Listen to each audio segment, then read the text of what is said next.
प्यारे बच्चों, कैसे आप सभी। आई होप आप लोग बहुत ही बढ़िया होंगे। हम लोगों ने यूनिट 4 कंप्लीटली पूरा समझ लिया है और नोट्स भी हम लोगों के बन चुके हैं, राइट। चलिए आज हम लोग यूनिट 5 पढ़ने वाले हैं, जिसमें हम लोग जानेंगे कि describe the purpose, type and techniques of recording and reporting. मेरे प्यारे बच्चा, जब आप लोग रिकॉर्डिंग करते हैं, रिपोर्टिंग करते हैं, दोनों में अंतर क्या है इसको हम लोग समझेंगे। इसका पर्पस क्या है, कितने टाइप से होते हैं और क्या क्या टेक्निक्स होती है जब आप रिकॉर्ड करते हो और जब आप रिपोर्ट करते हो। तो चलिए आज के इस कॉन्सेप्ट को, आज के इन टॉपिक्स को बहुत अच्छी तरीके से हम लोग समझ लेते हैं। नर्सिंग फाउंडेशन हम लोग पढ़ रहे थे, यूनिट 4 हमारी कंप्लीट हो गई है। आज हम लोग स्टार्ट कर रहे हैं यूनिट 5 का लेक्चर फर्स्ट, जिसमें हम लोगों ने टॉपिक ये रखे हैं।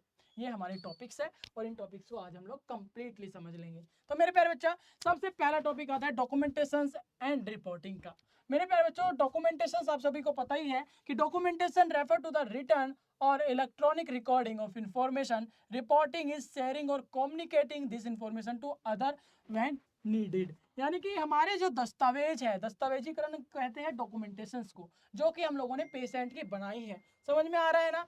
दस्तावेज का मतलब होता है किसी जानकारी को लिखित या फिर इलेक्ट्रॉनिक रूप में रिकॉर्ड करना। रिकॉर्ड का मतलब होता है उसको रखना, ठीक है, सेफली रखना, उस रिपोर्ट को रखना, और उसी को हम लोग डॉक्यूमेंटेशंस कहते हैं। रिपोर्टिंग का मतलब मेरे प्यारे बच्चों, इस जानकारी को जरूरत पड़ने पर दूसरों के साथ साझा करना। यानी कि जब भी हमें डॉक्यूमेंटेशन का मतलब, जब हमें जरूरत पड़ेगी, जब उस पेशेंट के बारे में हमें जानना होगा, जो पेशेंट हमारे हॉस्पिटल में भर्ती है, जो पेशेंट हमारे चार्ज में है, हमने उसकी रिकॉर्डिंग करी है, उसकी सारी रिपोर्ट्स को हम लोगों ने रिकॉर्ड किया है इलेक्ट्रॉनिक, या फिर हम लोगों ने लिखित में एक फाइल बनाई है, उसी को ही हम लोग डॉक्यूमेंटेशन कहते हैं। और जब भी हमें उसके बारे में जानना होगा, या फिर हमारे दूसरे हेल्थ केयर जो भी हमारे वर्कर है, तो उनको अगर हमें बताना होगा उस पेशेंट के बारे में, तो हम उसको फाइल देंगे। तब हम उसको रिकॉर्डिंग जो हम लोगों ने करके रखी है, वो रिकॉर्ड, वो डॉक्यूमेंट, वो हम लोग उसको सौंप देंगे कि देख लीजिए, ये इस पेशेंट की अपडेट है अभी तक की, जब से ये हमारे हॉस्पिटल में आया है। समझ में आ रहा है। इतनी बात तो आपको पता चल गई होगी कि डॉक्यूमेंटेशन क्या होता है मेरे प्यारे बच्चा। एक ऐसे दस्तावेज जो कि हम लोग किसी दूसरे के साथ साझा करते हैं, उस पेशेंट की अपडेट देने के लिए, उस पेशेंट की कंडीशन देने के लिए, उसकी हेल्थ स्टेटस बताने के लिए। ठीक है, इतनी बात हम लोगों ने जान ली है। अब मैं बताऊंगा कि पर्पस क्या है, रिपोर्टिंग का पर्पस क्या है, हमारा रिकॉर्ड का पर्पस क्या है। तो मेरे प्यारे बच्चों, रिपोर्ट का मतलब होता है मेरे प्यारे बच्चों, यहाँ पे जो इसका पर्पस है, उद्देश्य है, वो है हमारा कम्युनिकेशन का। ठीक है, रिकॉर्ड जो कि हम लोग एट द टाइम हम लोग किसी पेशेंट की रीडिंग ले रहे हैं, वाइटल साइन ले रहे हैं, इसका बीपी इतना है, इसका ऑक्सीजन इतना है, एट द टाइम हम लोगों ने जो लिया, वो रिकॉर्ड है। रिपोर्ट करने का मतलब होता है जब हम किसी दूसरे पर्सन को उसके बारे में बता रहे हो, रिपोर्ट कर रहे हो डॉक्यूमेंटेशन देकर कि ये लीजिए, मैं आपको उसकी रिपोर्ट करता हूं, यानी कि उसके बारे में बता रहा हूं। इतनी बात समझ में आ रही है। तो कम्युनिकेशन मेरे प्यारे बच्चों, कम्युनिकेशन का मतलब होता है information sharing among team member. जो भी आपके साथ टीम होगी, जो उस पेशेंट के ट्रीट कर रही है, उस पेशेंट की देखभाल कर रही है, आपकी टीम कोई भी हो सकती है, आपका नर्सिंग डिपार्टमेंट की टीम हो सकती है, आपके साथ डॉक्टर्स की टीम हो सकती है, जो भी हेल्थ केयर वर्कर्स है, उनकी टीम आपके साथ होगी, जिसके साथ आप पेशेंट की डॉक्यूमेंटेशन शेयर करोगे। समझ में आ रहा है। जो आप लोगों ने रिकॉर्ड किया है, जो रिपोर्ट करोगे आप उनको, वो आपकी डॉक्यूमेंटेशन होगी। समझ में आ रही है ना। विथ पेशेंट की डॉक्यूमेंटेशन शेयर करोगे। उसके बाद मेरे बच्चों अकाउंटेबिलिटी, यानी कि so what service were provided. Accountability का मतलब होता है आपने उस पेशेंट को क्या क्या सर्विस प्रोवाइड करी, आपके चार्ज में जब तक वो था, तो आपने किस दिन क्या आपने उसको सर्विस दी है, आपने किस दिन उस पेशेंट को कौन सी मेडिसिन दी है, या फिर कौन सी थेरेपी दी है, कौन सा सपोर्ट या कौन सा ट्रीटमेंट दिया है, कौन सा ट्रीटमेंट प्लान चल रहा है। ये सारी चीजें आप लोगों को मेरे प्यारे बच्चे बतानी पड़ेगी अपने टीम मेंबर को। ठीक है, अकाउंटेबिलिटी उसको बोला जाता है। यानी कि अकाउंटेबिलिटी के लिए हम लोग ये रिपोर्टिंग एंड रिकॉर्डिंग करते हैं, डॉक्यूमेंटेशन वगैरह करते हैं। लीगल रिकॉर्ड क्या है, लीगल रिकॉर्ड का मतलब होता है कि जो भी आप लोगों के पास वो डॉक्यूमेंट बनाया है, एक तो वो सच्ची होनी चाहिए, उसके अंदर कोई भी मॉडिफिकेशन नहीं होना चाहिए, कोई भी उसके अंदर एरर नहीं होना चाहिए, साफ सुथरी और सही तरीके से वो मैनेज होनी चाहिए। तो उसको कहते हैं लीगल रिकॉर्ड। ये ना act as a legal proof के रूप में भी काम आएगा, कानूनी रिकॉर्ड इसको कहा जाता है मेरे प्यारे बच्चों। ये उस पेशेंट के लिए हेल्पफुल रहेगी पूरी डिटेल और सच्चाई बताने में। ठीक है, फिर आता है मॉनिटरिंग इवैल्यूएशन। मॉनिटरिंग इवैल्यूएशन का मतलब होता है ट्रैक प्रोग्रेस एंड क्वालिटी, है ना। क्वालिटी को प्रोग्रेस करना, ट्रैक करना, ये सारी चीजें मॉनिटरिंग होती है। और इवैल्यूएशन का मतलब होता है कि आप लोग ना इवैल्यूएट कर रहे हो, उसको जांच रहे हो कि पेशेंट जब हमारे पास आया था और पेशेंट 3 दिन हो गए, 4 दिन हो गए, अब उसकी हालत कैसी है। जब वो आया था और अभी तक के बीच में कितना इम्प्रूवमेंट हुआ है, कितनी प्रोग्रेस हुई है, ये सारी चीज़ें इवेल्युएट होती है। मॉनिटरिंग का मतलब होता है बीच बीच में आप लोग विजिटिंग पे आ रहे हो, पेशेंट की कंडीशन देख रहे हो, उसकी पेशेंट की कंडीशन बिगड़ नहीं रही बल्कि सही ही हो रही है, इसको कहते हैं हम लोग मॉनिटरिंग। फिर आता है रिसर्च एंड एजुकेशन का।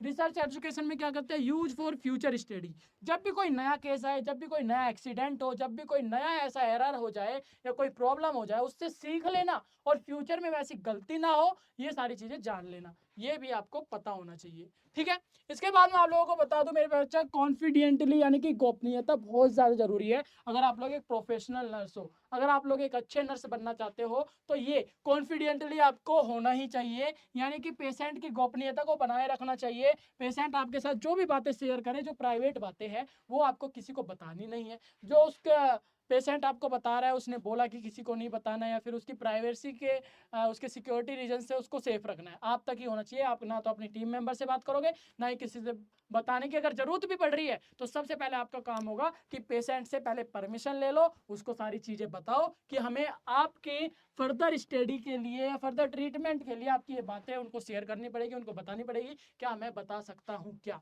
ये सारी चीजें जब पेशेंट आपको परमिशन दे दे तब ये करना है। ठीक है, share only with authorise person. आपको ना ऑथराइज पर्सन के साथ ही शेयर करनी है, वो भी परमिशन के साथ। फिर मेरे प्यारे बच्चों, ब्रांच ऑफ कॉन्फिडेंटली का क्या मतलब होता है, लीगल एथिकल इश्यूज। ठीक है, इतनी भी आपको समझ में आ रही है।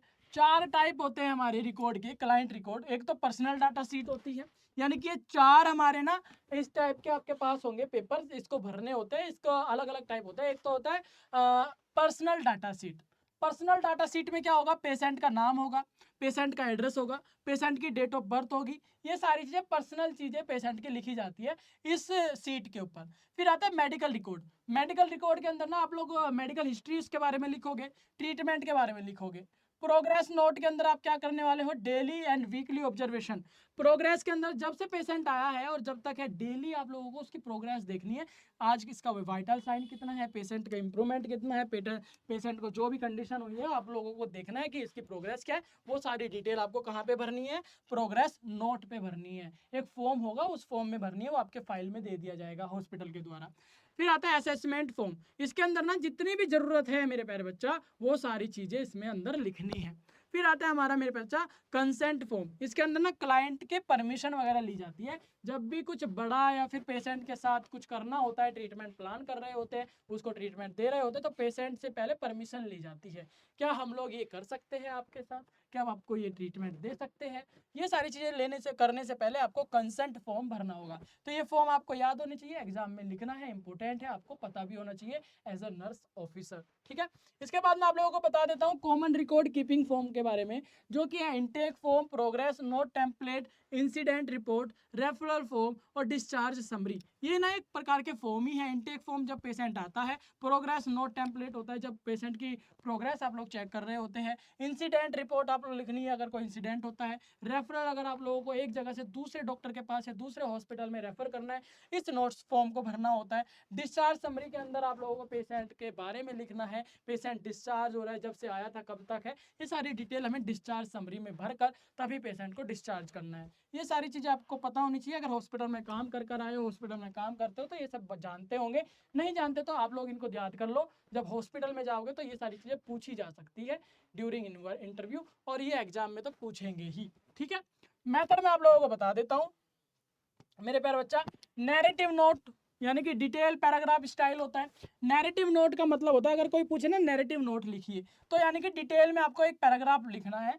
अगर आपको बोले शॉर्ट नोट्स लिखना है, तो सब्जेक्ट ऑब्जेक्टिव असेसमेंट आपको प्लान करना है। ये सारी चीजें ना एक सीक्वेंस में प्रोफेशनल तरीके से लिखना है। अगर कोई बोले चेकलिस्ट मेथड, यानी कि आप लोगों ने टिक करना है रिलेवेंट आइटम पे कि अच्छा चेकलिस्ट कर रहे हो, आप लोग चेक कर रहे हो, हाँ पेशेंट का ये बीपी ठीक है, ओके, पेशेंट को ये जरूरत थी, इसके पास है या नहीं है, ठीक है, इतने बजे इंजेक्शन देना था, दिया या नहीं दिया, ठीक है। ये सारी चीजें चेकलिस्ट मेथड पे होता है।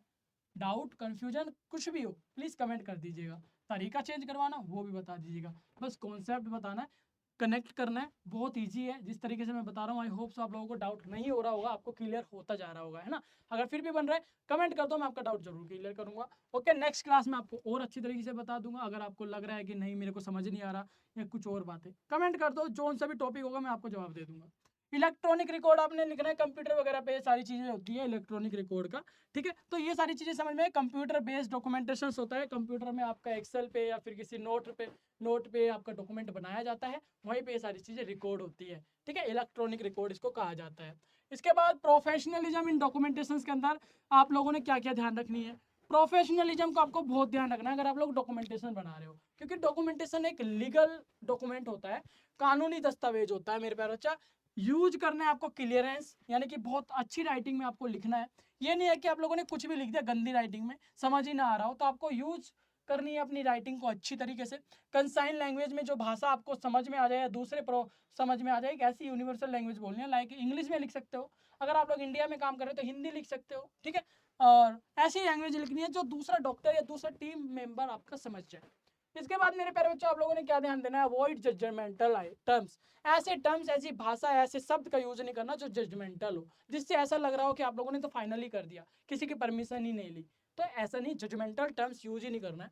करेक्ट एरो लीगली, यानी कि मेरे प्यारे बच्चा अगर करेक्ट एरर करना है, कोई भी ऐसा एरर आ रहा है तो आपको लीगली उसको करेक्ट करना है, छोड़ नहीं देना या फिर उसको चेंज नहीं कर देना, लीगली करना है वहाँ पे पूरी तरीके से मेंशन कर कर, ठीक है। स्ट्राइक यानी कि वन लाइन स्ट्राइक करना है। अगर आपको ना क्या करना है, आपने कोई एरर हो गया, मान लो कोई एरर हो गया डॉक्यूमेंट में, तो आपने क्या करोगे, इसको मिटाना नहीं है, इसको सिंगल लाइन स्ट्राइक करनी है, फिर इस पे ना करेक्ट करना है। आई होप तो समझ में आ गया होगा। डॉक्यूमेंटेशन में लीगल तरीका ये है, only one single line strike करोगे, उसके बाद इस तरीके से करोगे। Always date and sign entry जरूर करनी है जो भी डॉक्यूमेंट बना रहे हो। या यहाँ पे भी आपको क्या करना है मेरे प्यारे बच्चे, मान लीजिए यहाँ पे मैंने ये करेक्ट किया था, तो यहाँ पे मैं क्या लिखूंगा, 3/09/25, ऐसे साइन और डेट लिख दूंगा, वो पता चल जाएगा मैंने किस दिन ये करेक्ट किया है, किसके द्वारा करेक्ट किया है, ये भी पता चल जाएगा। Follow organisation and legal guidance, जिस भी ऑर्गेनाइजेशन में काम कर रहे हो, जिस भी ऑर्गेनाइजेशन से जुड़े हो, जिसके भी डॉक्यूमेंट बना रहे हो, वहाँ की सारी गाइडलाइंस को आपको फॉलो करना है। ऐसे नहीं है कि अपने रूल्स बना लिए, अपने ही रूल्स चला रहे हो। ये सारी चीज़ें फॉलो करोगे तो एक प्रोफेशनलिज्म आपके अंदर आएगा, प्रोफेशनल नर्स आप लोग बन जाओगे, और आपका फ्यूचर जो होने वाला है वो भी प्रोफेशनली होने वाला है। आई होप आप लोगों को आज का लेक्चर बड़ा ही अच्छा लगा, और हम लोगों ने बहुत ही फास्ट इसको पढ़ा क्योंकि पूरा ही ईजी था। और अगर फिर भी आप लोगों को हार्ड लग रहा है, समझ में नहीं आया, कोई चीज़ डिटेल में जाननी है, तो मुझे कमेंट कर दो, मैं आपको फिर से, और जितनी बार बोलोगे उतनी बार आपको ये सारे कॉन्सेप्ट क्लियर कर दूंगा। मैं आपका मेंटर प्रियांशु रॉय, जो कि बीएससी नर्सिंग का सिलेबस और बीएससी नर्सिंग से जुड़ी सारी जानकारी आपको देता हूँ। मैं मिलूंगा एक और ऐसे प्यारे से लेक्चर में, तब तक के लिए बाय, राधे राधे, जय श्री कृष्णा।